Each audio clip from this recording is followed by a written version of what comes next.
রহমতের ফারিস্তারা কি করেছিলেন? নবীজির সাদে সালাত ও সালাম, দরুদ শরীফ, জাশনে জুলুস, এই মিলাদুন নবীর সভার আয়োজন ফারিস্তারাও করেছিলেন। আর জাশনে জুলুসের সিঁড়ি আসমান থেকে জমিন পর্যন্ত লাগিয়ে দিয়েছিলেন। সুবহানাল্লাহ।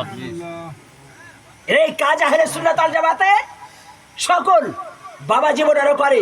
তো ওই দিনের ঘটনা, আবু লাহাব নাম শুনেছেন তো নাকি? এ নবীজির কে ছিল? চাচা। দূর সম্পর্কের চাচা ছিল। এই চাচা ছিল, নবীজির সঙ্গে ভালো ব্যবহার করতো না খারাপ? খারাপ। সবসময় নবীজির কোনোদিন ভালো চাইনি। আচ্ছা, একে যদি আমি বলে কাফের বলেন না, তো আপনারা কি বলবেন? কাফের বলবেন না? ও তো মানুষ, তুই হাকি না বলেন, কাফের বলবেন না? কেন আমি কাফের? আল্লাহ নিজে বলছে কুল ইয়া আইয়ুহাল কাফিরুন, যে কাফের তুমি তাকে কাফের বলো। যদি কাফের না বলো তো তুমি কাফের। যে মুনাফিক তাকে তুমি মুনাফিক বলো। যদি তুমি মুনাফিক না বলো তাহলে তোমার মধ্যে ঈমানের কমজোরি রয়েছে। যে মুসলমান তাকে মুসলমান বলতে হবে, যে মুমিন তাকে মুমিন বলতে হবে, যে আশিকের রাসূল তাকে আশিকের রাসূল বলতে হবে, যে গাদ্দারের রাসূল নবীজি বলছে তার থেকে দূরে থাকতে হবে, তার থেকে দূরে থাকতে হবে। তো আবু লাহাব কোনোদিন নবীজির ভালো চাননি। তারপরও নবীজি যেই দিন শুভে সাদেকের সময় যখন দুনিয়ার বুকে আসলেন, কি বলবো সুবহানাল্লাহ, নবীজি এক হাত মারলেন জমিনের বুকে, আর এক হাত মারলেন উপরের দিকে, আসমানের দিকে। সকলে বলে ইয়া হাবলি উম্মতি, ইয়া হাবলি উম্মতি, ইয়া হাবলি উম্মতি, আমার উম্মতের কি হবে? এই ব্যাখ্যা করে নবীজি বলেছিলেন ইয়া হাবলি উম্মতি, ইয়া হাবলি উম্মতি, ইয়া হাবলি উম্মতি। জামিন বলছেন নবীকে আমি আগে নেব, আসমান বলছে জামিন তুই থেমে যা, তোর আগে আমি নিচে নামবো। জোরে সোরে বলুন না সুবহানাল্লাহ। তোর আগে আমি আসমান নিচে নামবো, নবীকে আমি আগে স্পর্শ করব। নবীজি সেদিন বাপ এক হাত দ্বারা জমিনকে বলেছিল জমিন তোমার জায়গায় তুমি দাঁড়িয়ে যাও, আসমান আসমান তোমার জায়গায় তুমি দাঁড়িয়ে যাও। ইয়া হাবলে উম্মতি, আল্লাহ সব ফেলে দিয়ে আমার যারা উম্মত হবে এই উম্মত গুলাকে আমার হাওয়ালাই করে দাও। সুবহানাল্লাহ। আমার উম্মতের কি হবে এটা নয় ব্যাখ্যা, ব্যাখ্যা আমার উম্মতের কি হবে এটা নয়। অথচ অধিকাংশ আলেমের মুখে শুনতে পাবেন আমার উম্মতের কি হবে। নবীজি আফসোস করবেন? আস্তাগফিরুল্লাহ, কখনো নয়। নবীজি ভালো করে জানেন কোন উম্মতের কি হবে, কোন উম্মত জান্নাতে, কোন উম্মত জাহান্নামে, এটা নবী পাক ভালো করে জানেন।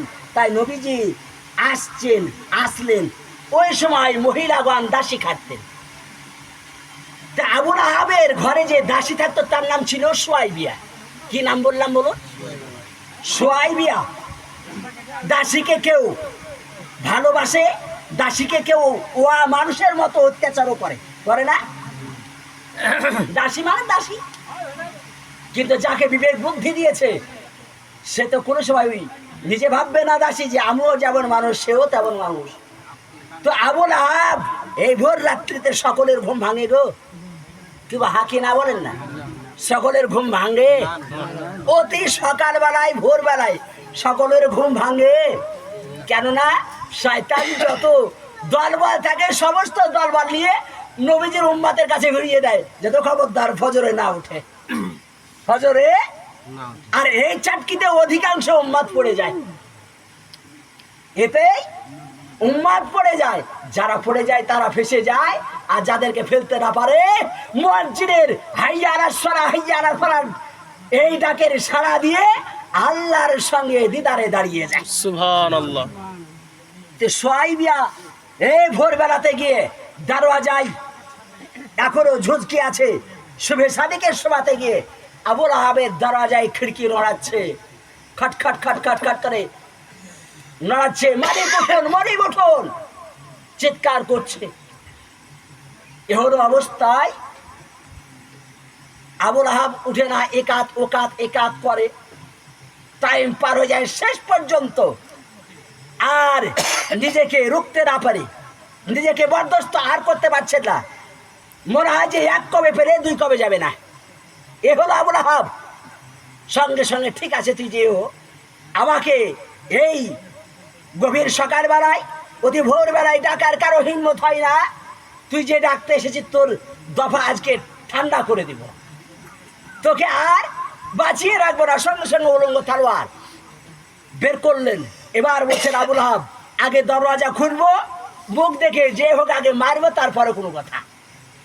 ওর সঙ্গে কোনো কথা নাই, কেননা আমার আরামের ও ব্যাঘাত ঘটিয়েছে।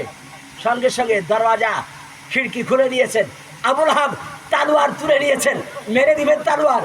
এমন অবস্থায় দাসী সোয়াইবিয়া হাত জোর করে বলছে, হে আবুল আহাব, আমার মনে আপনি তো আমাকে মারবেন, আপনি তো আমাকে মেরে ফেলবেন, আপনি তো আমাকে হত্যা করবেন। অবশ্যই আপনার হাতে যদিও হত্যা হতে হয়, আমি হত্যা হয়ে যাব, তবু নিজেকে অপরাধে মনে করব না। আজকে যদি আপনার হাতে মরে যাই, তারপরেও নিজেকে অপরাধী মনে করব না। তবে আপনি যখন আপনি আমাকে মারবেন, হত্যা করবেন, যে আশা নিয়ে এসেছি, যে উদ্দেশ্যটা নিয়ে এসেছি, এই উদ্দেশ্যটা কি একবার আপনি শুনবেন না? কে বলছেন? সোয়াইবা। এই দাসী সোয়াইবার কথা শুনে আবুল আহাবের মনটা একটু নরম হয়ে গিয়েছে। তাই তো, তোকে তো মারবো, তুই যেই কাজই কর, তোকে মারতে, তোকে যখন বলেছে হত্যা করবো, হত্যা করব। এই অবস্থায় আবুল আহাবকে বলছে, আবুল আহাব, আজকে আপনার ভাতিজা আব্দুল্লাহ যে বাণিজ্যে গিয়ে ব্যবসায় করতে গিয়ে বাড়ি আর ফিরে নেই, বাড়ি আর ফিরে নেই, তারই ঔরসের মহান রব্বে কায়নাত এমন একটা সুন্দর ফুটফুটে সন্তান দিয়েছে। ও আবুল আহাব, আমার মনে যদি সন্তানটাকে আপনিও একবার দেখেন, আপনিও ফেদা হয়ে যাবেন। সুবহানাল্লাহ। এত মন করেছ সন্তান। যখন এই কথা বলেছে, আবুল আহাবের এই যে উত্তেজিত রাগ,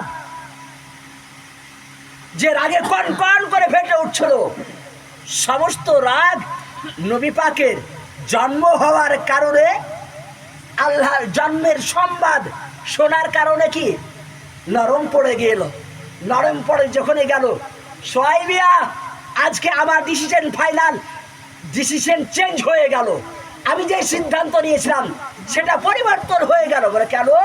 যা, তোকে হত্যা করবো বলেছিলাম, আজকে তুই যখন এত সুন্দর সুসংবাদ দিলে, সুন্দর ফুটফুটে বাচ্চা হয়েছে, যা, আজকে তুই এর দাসী, আবার আর দাসী তোকে রাখবো না, তোকে মুক্তি করে দিলাম, তোকে আজাদ করে দিলাম। আজ থেকে তুই যেখানে খুশি সেখানে চলাফেরা করতে পারবি। সুবহানাল্লাহ। কোন আঙ্গুল দ্বারা করেছিলেন? ডান আঙ্গুলের শাহাদাত আঙ্গুলি দ্বারা। উনি তো নবী মনে করে করেননি, করেছিলেন নাকি? যদি জানতেন নবী, তো হয়তো ছোট্ট অবস্থাতেই শেষ করে দিতেন। কিন্তু রাখে আল্লাহ বারেকে, আর মারে আল্লাহ রাখে কে? নবী পাক সাল্লাল্লাহু আলাইহি ওয়াসাল্লামের জন্মের সংবাদ শোনার কারণে এই যে আঙ্গুল দিয়ে ইশারা করে ছেড়ে দিলেন আবুল আহাবের, এদিকে আর যাব না। আবুল আহাবের এবার মৃত্যু হলো। আবুল আহাবের মৃত্যু হলো। যতদিন বেঁচে থাকলেন নবী পাকের সঙ্গে দুর্ব্যবহার করে গেলেন। কোন ব্যবহার? সুব্যবহার না দুর্ব্যবহার? দুর্ব্যবহার করে গেলেন, যার কারণে যার উপর থেকে কাফেরের লেখা উঠলো না। এই লোকটা মারা যাওয়ার পর হযরত আব্দুল্লাহ ইবনে আব্বাস রাদিয়াল্লাহু তাআলা আনহু, নবী পাকের চাচা, ইনি স্বপ্নের মাধ্যমে বর্ণনা করছেন। সব স্বপ্ন শুধু স্বপ্ন মনে করা যাবে না, কেননা নবীজি বললেন স্বপ্ন হলো ওটা আমার হাদিস, স্বপ্নই হলো আবার ওহী ইলাহি। সুবহানাল্লাহ। স্বপ্নই হলো আবার ওহী ইলাহি, কেননা যেটা আমার স্বপ্ন হতো সেটা জাগ্রত হলে কোরআন হয়ে যেত। সুবহানাল্লাহ। কারণ তো আমি ঘুমন্ত অবস্থায় কোরআনই নাজিল করতেন আল্লাহ। হযরত আব্দুল্লাহ ইবনে আব্বাস রাদিয়াল্লাহু তাআলা আরো জিজ্ঞেস করছেন, আবুল আহাব, কবরের মধ্যে কেমন রয়েছো, কেমন আছো? আবুল আহাব তার উত্তর দিচ্ছেন, দেখো আব্বাস, কবরের মধ্যে আমি ভালো নেই, কবরের মধ্যে বড় আযাবের মধ্যে রয়েছি। তবে প্রতি মাসের দুনিয়ার মুখে আমি অজান্তে, জেনে নয় অজান্তে হয়তো একটা কোনো পুণ্যের কাজ করেছিলাম, বলে কি পুণ্যের কাজ? বলে যেই দিন মুহাম্মাদের দুনিয়ার মুখে আগমন ঘটেছিল ওই দিন দাসীকে হত্যা করার সিদ্ধান্ত নিয়েছিলাম, কিন্তু যখন শুনলাম আমার ভাতিজা হয়েছে, সংবাদ শোনার পর প্রাণ জুড়িয়ে গেল। আমার অজান্তে দাসীকে আমি আজাদ করে দিয়েছিলাম। ওই আঙ্গুলে দিয়ে কেবল আমার আল্লাহ তাবারক ওয়া তাআলা মুহাম্মাদের মহব্বতের কারণে, সেই দিনের কোন দিনের ভাতিজার মহব্বতের কারণে, নবীর নাই, নবীর মহব্বত করেছিলেন কারো ভাতিজার মহব্বত করেছিলেন। আবু লাহাব বলছে আজ যদি জানতে পারতাম সত্যি আমার ভাতিজা নবী, আমি কি জানিনি? অবশ্যই জানি। আবু লাহাবের আগে জানতো না যে মুহাম্মদ নবী, আবু জেহেলও জানতো মুহাম্মদ নবী, কিন্তু মানতে কোনো সময় রাজি হয়নি। আবু লাহাব বলছে যদি একবারও নিজেকে সতর্ক করে মুহাম্মদকে নবী বলে মেনে নিতাম, আল্লাহ হয়তো কবরটাকে স্বর্গ বানিয়ে দিত।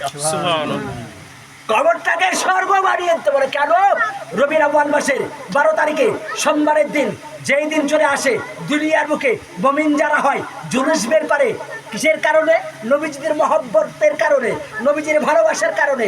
আর আমি নবীজির তো মহব্বত করেছিলাম না, কেবল রক্তের সম্পর্কের কারণে ভাতিজার সম্পর্ক করেছিলাম।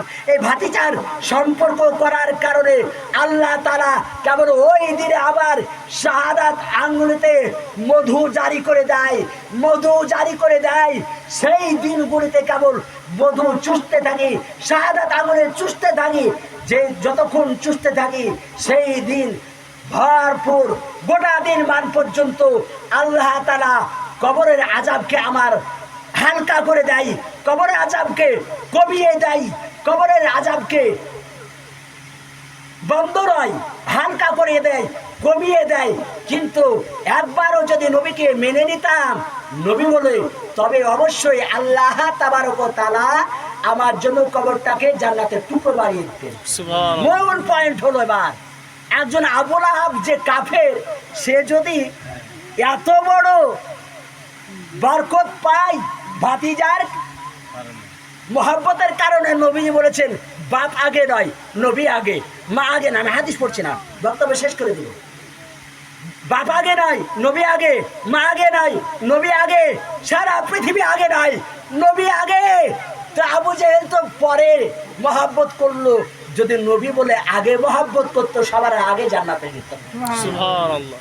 ওই রকম ভাবে নবীজি বলছেন দুনিয়ার মুখে যারা মুমিন হবে, আশিকে রাসূল হবে, নবীদের ইশকে দিওয়ানা হয়ে যাবে, সেই দিন পুরো দিন যেমন ঈদের দিন কাজকর্ম বন্ধ করে দেয়, নবী পাকের আগমন দিবস উপলক্ষে নিজেকে সুন্দরভাবে গড়িতে গড়িতে আল্লাহর নামের ধ্বনি, নবীর নামের ধ্বনি, রিসালাতের ধ্বনি, কালেমার ধ্বনি ছড়িয়ে দাও। নবী পাক সাহেবে আওলাদ সাল্লাল্লাহু তাআলা আলাইহি ওয়াসাল্লাম বলছেন আল্লাহ তাবারক ওয়া তাআলা তার নামটাকে মুমিনের খাতায় তুলে দিবেন। সুবহানাল্লাহ। একবার জোরে পারেন আল্লাহুম্মা সাল্লি